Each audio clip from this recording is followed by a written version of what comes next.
Alors bonjour chers internautes, chers téléspectateurs, merci de votre fidélité et bienvenue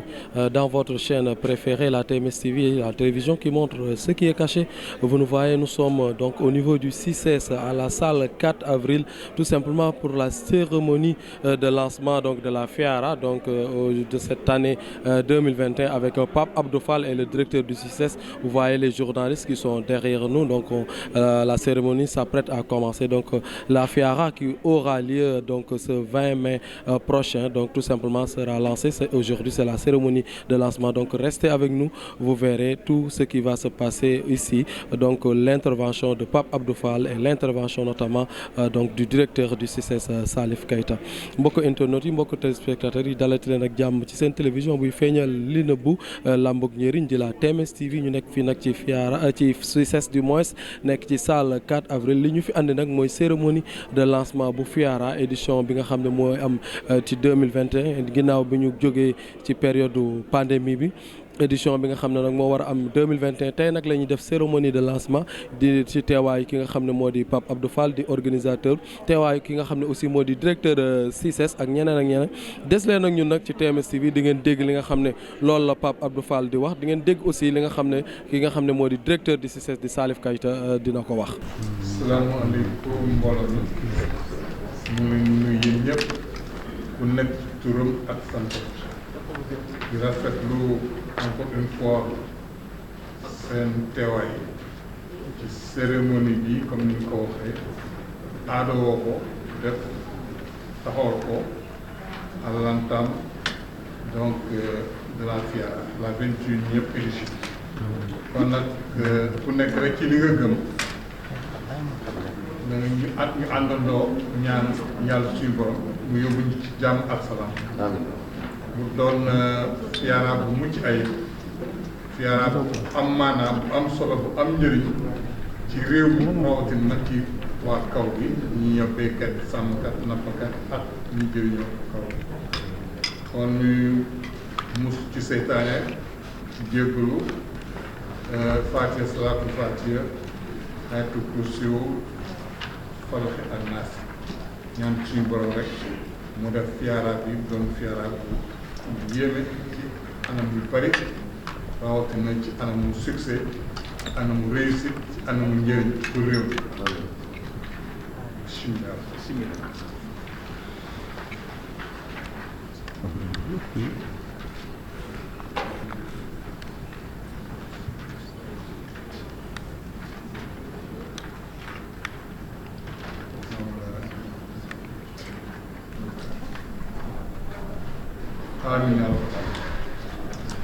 Monsieur le directeur de la Foire internationale de l'agriculture et des ressources animales,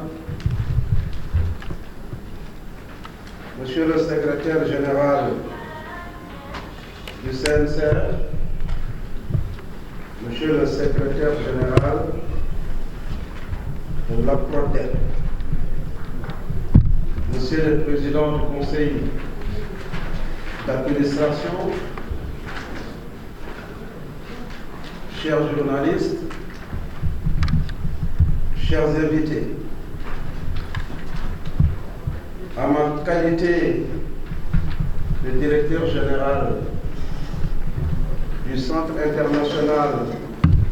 du commerce extérieur du Sénégal, CICES, c'est un grand plaisir pour moi d'être aujourd'hui côté du président, le directeur Pape Abdou Fall, qui est un grand frère, un ami,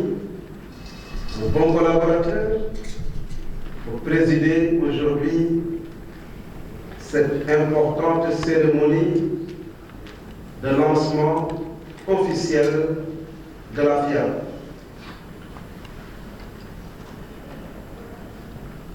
Je voudrais d'abord rappeler la mission du CICES et non la mission de la Foire de Dakar. La mission du CICES c'est la promotion de l'expansion économique du Sénégal dans tous les secteurs d'activité et sous toutes ses formes.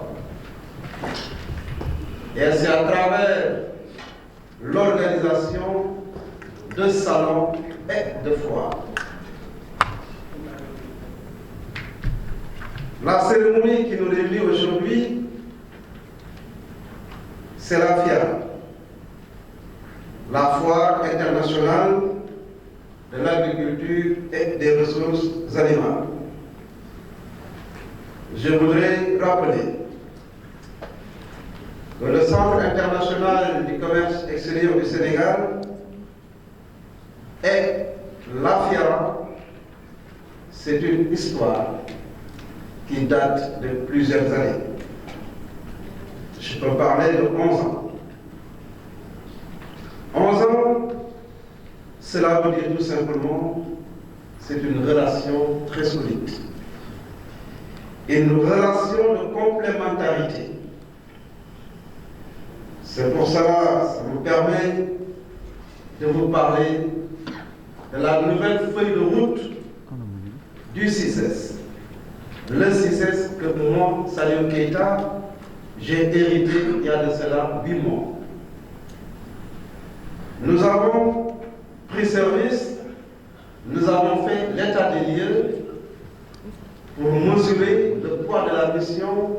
que son Excellence le Président de la République Macky Sall m'a confiée. L'état des lieux nous a indiqué de nouvelles orientations. De nouvelles orientations pour répondre aux attentes légitimes du grand public. Quand je dis grand public, je parle surtout du secteur privé. Aujourd'hui, le secteur privé est là. Le secteur privé qui doit prendre des initiatives. Merci, monsieur le directeur, pour cette très belle initiative, à savoir la FIARA. La FIARA revêt une importance capitale. Aujourd'hui, 22 avril, qui coïncide avec la tenue du Conseil présidentiel sur l'insertion et l'emploi des jeunes.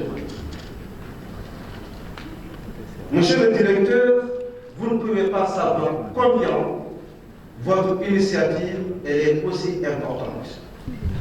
Parce que tout simplement, on parle de la crise de l'emploi. Et nous, CICES, nous avons dit, même si l'emploi n'est pas une compétence qui nous a été transférée, mais dans le cadre de cette nouvelle feuille de route, il faut travailler dans une approche emploi. C'est pour cela, je rappelle, monsieur le directeur, mon grand frère Adefal, j'ai été reçu par monsieur le ministre de l'élevage, il y a de cela 2 jours, pour parler de la préparation de la foire internationale de Dakar pour que le thème soit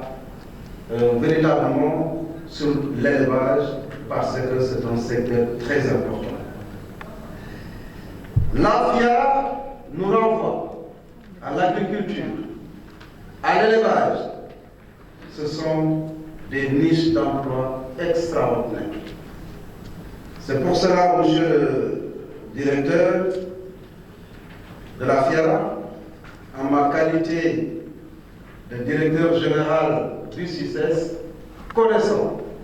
votre détermination et votre engagement, sachez que le CICES ne va mélanger aucun effort pour une réussite totale de cette 21e édition. Nous avons décidé de diversifier nos activités. Diversifier nos activités, c'est pour cela. La FIARA, cette manifestation économique, fait partie de la feuille de route que le CICES a mise en place. tout simplement pour booster le taux d'occupation et de fréquentation du CICES, au CICES. Le CICES, par sa forme pyramidale, notre mission nous renvoie encore une fois acheter, vendre, investir. Forme triangulaire. Pour dire encore, le secteur privé, le CICES, c'est votre CICES. Le CICES est un patrimoine que le président d'alors, Léopold Sédar Senghor, nous a légué avec une très belle vision. Notre génération, nous n'avons pas le droit de trahir cette belle vision. C'est à nous, on doit se donner la main, travailler ensemble pour relever les principaux défis. Voilà, monsieur le directeur, cher grand frère, Pape Fall, en guise de propos que je voudrais apporter, et encore une fois, prier pour que cette 21e édition de la FIARA puisse être quand même un succès. Je vous remercie pour votre aimable attention. Bala ñu commencé ñu leen di nuyu di leen gërëm di leen sant daje bi dañ ko calé woon ci 30 minutes de cérémonie bi ci ci exécution bi il n'a pas fait cas à ça donc pour ñu mën a rattrapé wu yoon la jaadu ñu def discours. Moi j'ai été toujours contre les discours mais danaa ko def parce que peut-être loolu mooy yoon bi bu ñu paree ci discours bi volet olof bi je propose que ñu def ko question directe pour ne pas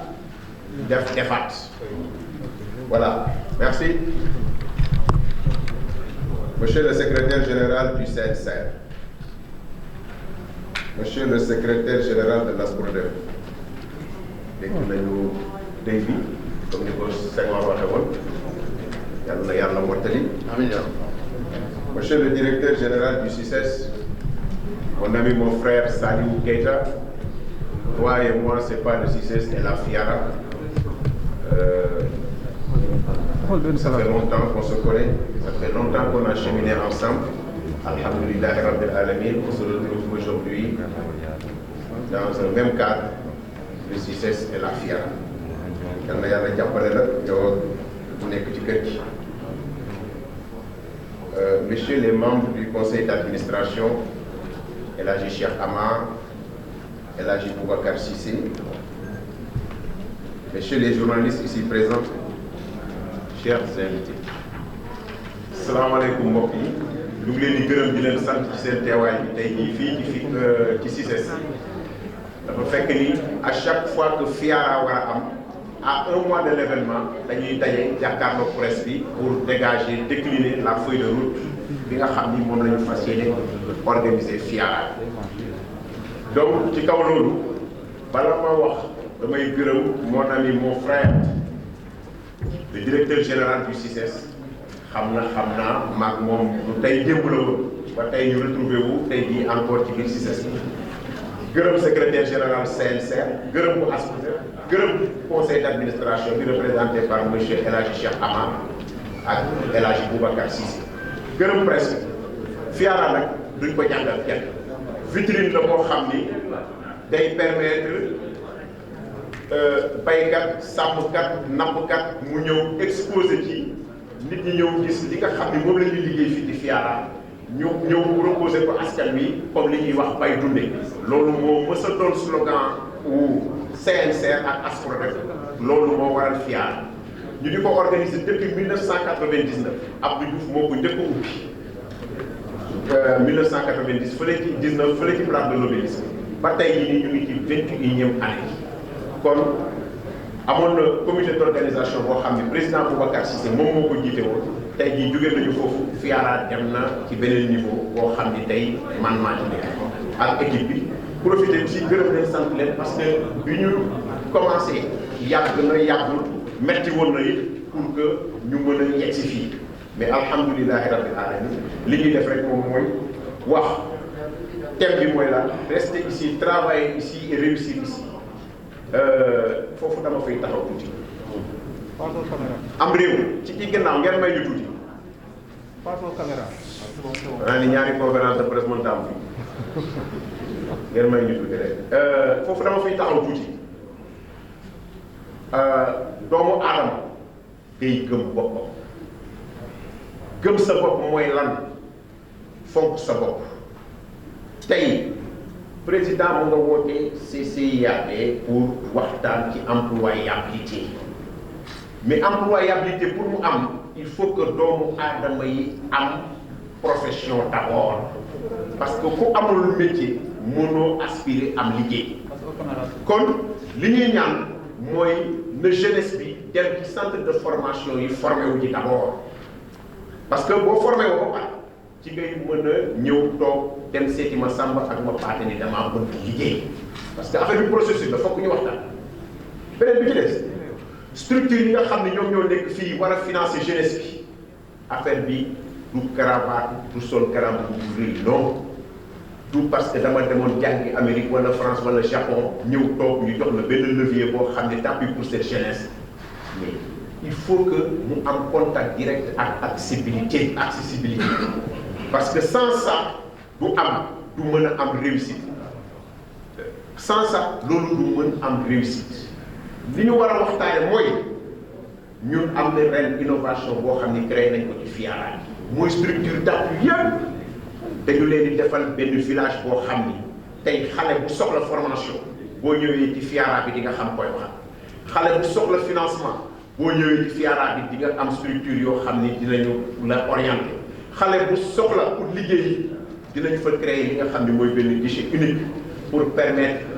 structure de financement yi banques yi ak ñi nga xam ne yépp ay projet de financement la yi nga xam ne pour jàppale jeunes yi la ku ci ñëw ci FIARA bu soobee yàlla jeune ci ñëw di nga mën a xam koy waxal mais ci kaw loolu il faut que Sénégalais yi changer comportement affaire bi comme li ñu doon wax bourgeoisie bureaucratique moo xaw a ralentir développement wu Afrique mooy que ni da ngay fal diw mu yéegal niveau yi foo xam ne tey jii nii yow mi génn université yow mi génn ci benn école de formation xamuloo sax kan ngay wax pourquoi parce que ki ñu fal mu ngi ci benn level boo xam ne tey jii nii mënoo sax am occasion pour mën a toog jàkkaarloo moom mën a waxtaan ak moom loolu blocage beneen bi ci des ñoom ñi nga xam ne ñoom la ñuy jox financement yi la logique voudrait quand même qu'il se déplace vers ces acteurs ñi nga xam ne ñoo war a doon bénéficiaire xëy na nag jamono dafa weesu dafa passé wala y a une évolution mais man dama daan gis ni dafa doon am toujours des antennes de proximité qui permettaient vraiment à ces jeunes d'avoir des interlocuteurs parce que ce sont ces interlocuteurs-là qui permettaient quand même à ces jeunes d'accéder à ces projets, d'être écoutés et d'être orientés, voire même de trouver du boulot. Mais malheureusement, waaw xam nga affaire bi léegi day dem. face aux caméras. mais li am solo mooy nañu reprendre ak antenne yooyu antenne de proximité yi si 1000 fest yi gis nga fii CICES am na benn révérend bu fii mësoon na ñëw li ma leen wax nii 1998 la benn révérend américain gis day wax ak ministre du commerce yi mujj gi ñoom yëpp dañu mujj jaaxle parce que waaye dafay wax ba jàpp si université bi sànni dese chemise bi parce que boobu ñu ngi wax ci développement Afrique réew mi foofu la toll affaire bi dootul ay costume di ngeen mën a sol nga costume mais situation oblige mais ñi ma xam nañ ni gëmuma ko soxnaa ko bi gëmuma ko ma wax leen loolu mais li ma gëm ba gëm mooy président de la république li mu war a def na ko dafa fekk ni mënul nekk fépp kon ña nga xam ni ñoom la ñu jox les leviers pour ñu mën a jàppale jeunesse bi nañu accessible wëlbatiku ubbi seen bunt yi wëlbatiku dem ci wetu jeunesse bi jàppale président ci seen lettre de mission waxewu ma ko woon fii am na fu ñu ma invité woon ci benn télé man pare naa pour nekk parmi les ambassadeurs de ces jeunes gis nga structure yi nga xam président mu ngi daje ak ñoom tey fii président dem ak lii président def ñoom structure yi ñoom ñoo ko waroon a def invité président jox ko ay résultats mais moi je pense que ndaje président tey moom def na ko parce que équation dafa posé kon nañu leen ànd jàppalante changer mentalité bi ñu bañ a xeebante parce que ki nga xam ne da nga koy bëgg a jàppale boo ko xeebee doo ko recevoir te koo xeeb boo ko recevoir mënoo ko déglu kon nañ leen changer de méthodologie foofu la réew mi toll ñu wàcce bopp yi ñuy invité ñëpp nañu ñëw ci FIARA parce que village boobu moom bu dee ñaar danañ fa nekkit danañ ko def te it danañu leen woowaat yéen journalistes yi wax leen ni président woote na Diamniadio ñun woote nañu fii ñun apporté nañu suñu pierre ci édifice boobu mooy lan employabilité des jeunes formation bi am na structure de formation yi fi nekk ñi nga xam ne ñooy financé structure de financement yi ñu fi danañu fexe daal ba village boobu ñu créé maintenant li ñuy def moom mooy jël leen seede ci village boobu kon ñoom li leen war moom mooy nañu ñëw ñu ànd danañ defaat ci biir FIARA aussi li ñu tuddee festival alimentaire kooku moom la ñu tuddee bay dundee loolu yàgg na dañu ko doon def fële ca cité des sciences fële ca Paris fii lañ doon départ dem yóbbu fa li nga xam ni moom la Sénégal ci bay dem togg fa ay daxi la lu nekk def nañu ko fa tey jii yàlla def na ni chaque année dañ koy organiser fii région Sénégal yëpp daal di ñëw région Sénégal yëpp daal di ñëw ñu def ci li nga xam ni ku nekk sa terroir la muy bay ñu daal di koy jël fii génne ko pour ñu xam ni ñun war nañu mën a am li ñu tuddee souveraineté alimentaire bañ a dépendre ci Massamba ak baatu bu ceeb bi ñëwul rek bu bato bi ñëwul rek bu nekk commencé di ñooy loolu war na jeex kon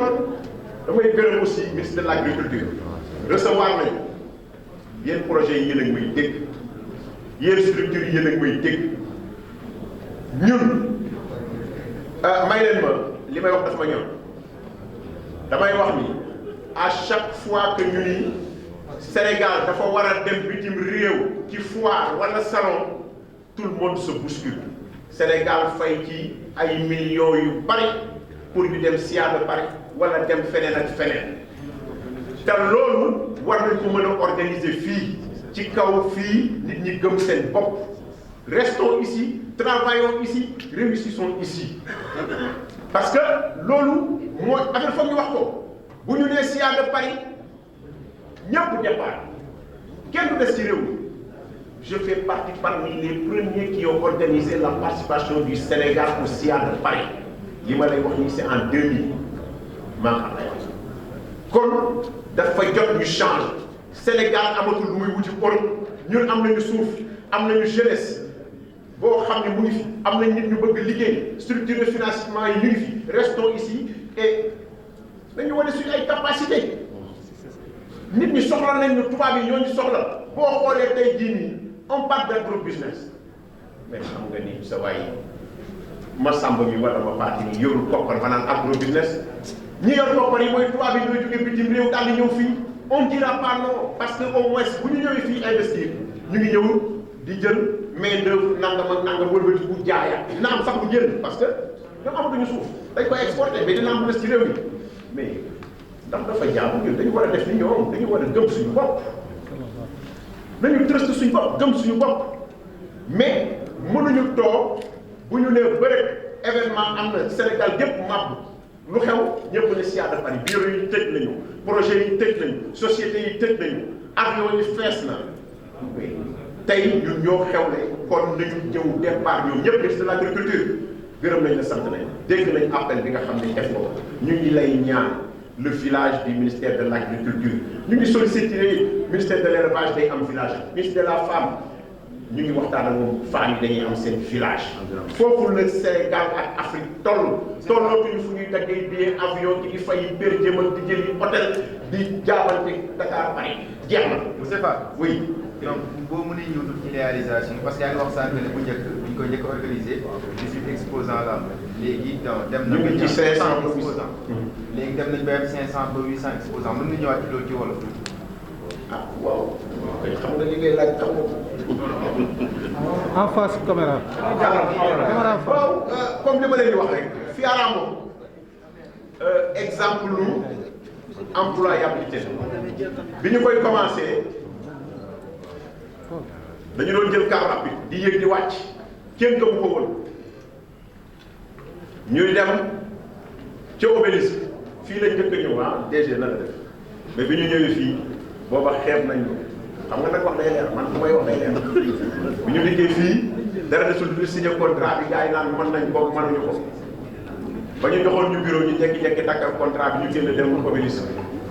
noonu la FIARA tëddee noonu la commencé ba ñu fa demee ba def fukki at ñoom ñu xam ni affaire bi mango bi commencé na ñor ñu ni aji na leen ko bokk comme sénégalais moo ñu ñor bi ñu ñëwee démarché ko ñu ñëwaat fii nag incha allahu rabbi ci lañu fiy def fukki at ak benn boole fukki at yi ñu def fële FIARA 60 exposants la démarré à des degrés divers producteur bi transformateur bi éleveur bi industriel bi ñi ko gëmoon ñëpp ak ñiy jaay engrais waa ICS ñu ngi leen di gën a sant yëg nañ seen teewal lépp foofu la démarré am na nag ñu gëm ba ñuy commencé ba léegi di raam ba léegi ñu ngi ci 500 à 800 exposants FIARA xewul kenn jaaykatu gerte caaf bi sax bu dikkee ñu jox ko ci place gis nañu FIARA jigéen boo xam ne nee na mu nga jóge ba Kédougou fii la doon fanaan mu ni li muy dundee at bi yépp ci FIARA la koy jaay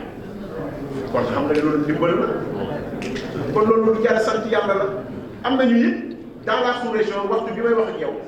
pays yu bëri confirmé nañ seen participation alhamdulilahi rabbil alamin ñu ngi ci yoon wi fas yéene ñëw li ñuy ñaan rek moom mooy ñoom sax d'accord nañ ko seen bopp wax nañu problème bu tracasserie douanière mais du fii du Sénégal lañ koy amee ñoom ñu ngi koy amee diggante Niger ak Mali ak yu mel noonu mooy xar yeeg nag yi war a ñëw nee nañu bu ñu jaayee bay ñëw bu ñuy ñëw dañuy am ay jafe-jafe bu ñu jaayee ba pare di dem dañuy am ay jafe-jafe kon loolu ñu ngi ñaan kilifa yi ak service yi ñu jël seen ay matuwaay ba ñooñu nga xam ne tey jii nii li ñuy bay ak li ñuy sàmm noonu sàmm li ñuy jaay ci la ñuy yaakaar pour dund pour développer Afrique CEDEAO wala ñu nekk libre circulation des biens des personnes nañ ko doxee nañ ko wax ñu ngi koy wax politique la mais nañ ko jëfee mais am na ay tracasseries ñu ngi ñaan nag direction douane ak yooyu nañ ñu gën leen yombalal affaire bi gën a dox mais loo ci mën a dégg daal mooy 60 exposants la démarré actuellement ñu ngi 500 et on aspire à faire 800 exposants parce que nag dégg nga secrétaire général ASPRODEF li mu wax ñun metti na mais dinañ def le maximum mais loolu pour mu mën a sotti ñu ngi ñaan que la presse accompagne ñu ci ba ñu atteindre suñuy objectif xeex bi du baykat sàmmkat ma dikkaat mbay du problème bu néew doole parce que bu njëkk dañuy ne bay rek nga ni kii de paysan c'est le fils d'un paysan tey ils sont devenus les millionnaires ñu wëlbatiku ñu dem ba loolu ñu ni dëkk bi dañ koy ubbi parce que loolu mooy évolution moo indi agro business loolu ñaari point yooyu fa ñu départ ak fi yegsi bi war na mën a tax xale yi ak jeunesse bi gëm fii war nañ fi mën a toog ba li waa ji def jóge Europe ñëw di ko def fii ñun ñu jéem a seet nuñ koy defee ak nos structures d'emploi gars yi ñëw leen de mais di ngeen ñëw. Merci DG. Voilà. Actuellement ni pays UEMOA yi ñu ci bari ak CEDEAO yi ñu ngi préparé pour ñëw ci FIARA ci foofu lay ne ñu ngi lancé un appel ñi nga xam ne ñooy autorités douanières yi ak autorités gouvernement bi ak politique yi nañuy yombal la circulation des personnes et des biens parce que Sénégal ak Mali ñoo yem Sénégal Burkina ñoo yem Sénégal Niger ñoo yem mais pourquoi Niger bu dikkee bu ñëwee ba ci frontière amul jafe-jafe pour dugg Sénégal mais Niger ñoom dañuy wax ne bu ñu dikkee ba ci frontière Mali tracasserie la parfois dañ fay def 2 à 3 jours pour mën a am ay facilitation pour mën a jéggi daal di dem mais dafay métti donc politique du loo xam ni dañ koy wax rek application bi dafa am solo tey jii nii xaar yooyu nag yooyu moo ñuy permettre quand même ñu am une amélioration de nos races tey jii nii femme bi nga xam ni day jël beurre de qualité bi jëlee ko Burkina daal di koy indi fii mais on a des industries de qualité yoo xam ni fii ñu ngi fii di defar ay produits yoo xam ni à base de qualité nañ leen yombalal seen yegsi c'est vice versa am na ñoo xam te bu ñu jaayee qualité ba pare xam nga lu ñuy def dañuy jënd suñu produit yi fii ceeb bii ceebu bale bii genn wàll yëpp les producteurs sous-régionaux là bu ñu jaayee ba pare dañuy ñëw ci village bi local jënd ceeb bi yëpp yàlla ko yóbbu ko ci seen ay dëkk yóbbu ko Burkina ñi yóbbu ko Niger loolu mooy échange bi libre échange te ñun loolu la ñu bëgg ñu inscrire ci loolu la ñu bëgg gouvernement bi jàppale ci askan wi parce que askan wi nag moo leen jàppale mooy mu am fluidité au niveau des frontières et c'est ça qui manque peut-être nous au Sénégal on a amuñu problème boobu mais ci yeneen dëkk yi y a des problèmes pas plus tard que hier maa ngi discuté ak ay Nigériens problème boobu lañ am donc bu ñu ñëwee di jaay ñu ngi am problème bu ñu jaayee ba pare ba ngay xam ne koppar yi dugg nañ bu ñu dikkee fële c'est la pagaille et sont des difficultés à ne pas vraiment expliquer. ñu ngi leen di gërëm di leen sant li ñu war a wax te wax ko mooy liggéey pour man ak li ma gëm man du loo xam ni da nga ko war a xaar ci nguur yow seetal li nga bëgg yekkal ci li nga bëgg nga wut pour la ci jàppale te c'est bien possible c'est bien possible FIARA bi ñu koy dox ay 40 minutes dañuy yéeg di wàcc kenn mosu ko gëm am na ci ñoo xam ne tey jii nii bu ma jàkkaarloo ak ñoom wala bu ma gisee may ñëw dañuy jàpp pourquoi parce que c'est toute une histoire avec la FIARA on est là depuis 1999 tout s'est passé ici on s'est connu ici on s'est vécu ici et aujourd'hui nous sommes là on se regarde face to face parce que ku nekk xam nga qui représente quoi dans ce pays là. Donc nañ leen jàppalante lancer encore un appel société agricole yi fi nekk transformation yi ñi nga xam ne ñooy def engrais ICS mu ngi fi am na ñeneen ñi nga xam ne ñooy def transformation ñi nga xam ni ay projets yi nga xam ne pour employer jeunes yi ñëw leen ngeen ñëw jël stand jàkkaarloog jeunesse du Sénégal conseiller leen orienter leen et leur donner des orientations c'est ça que cette jeunesse là attend de vous et c'est ça que le Sénégal attend de vous loolu mooy traduire politique bu état pour Macky Sall bu ko neexee mu toog CCI de AD def fa téeméeri discours ak juróom-ñaar si la base là ne change pas de méthode ah conseil yi ñu fi def yëpp du am benn njariñ et j'espère qu'il sera compris à la sortie de son conseil présidentiel de ce conseil présidentiel. Donc les décideurs, les détenteurs de projet, ces directeurs de projet, changer de méthode. Il faut accueillir cette jeunesse, il faut encadrer cette jeunesse, les orienter et leur donner des perspectives d'avenir. Ñu jël bureaucratie bi teg ko ci suuf dafa jot. maa ngi leen di gërëm di leen sant. Alors, chers internautes, chers téléspectateurs, donc vous nous avez suivis sur la TMS TV avec cette cérémonie donc de lancement de la FIARA qui aura lieu le 20 mai prochain. Donc vous avez entendu ce que Salif Keita a dit par rapport à cette FIARA dont le thème est axé sur rester ici, donc travailler ici et donc réussir ici, donc tout simplement pour parler de l'insertion des jeunes, donc les gens donc du CICES et de la FIARA qui ne veulent plus que les jeunes aillent en Europe, que les jeunes donc empruntent donc l'immigration clandestine. Ils veulent que les jeunes restent ici et qu'ils puissent réussir ici. Donc vous avez entendu Pape Abdou Fall, vous avez entendu aussi Salif Keita. Alors mbokk internautes yi mbokk téléspectateurs yi safoo di seetaan TMS TV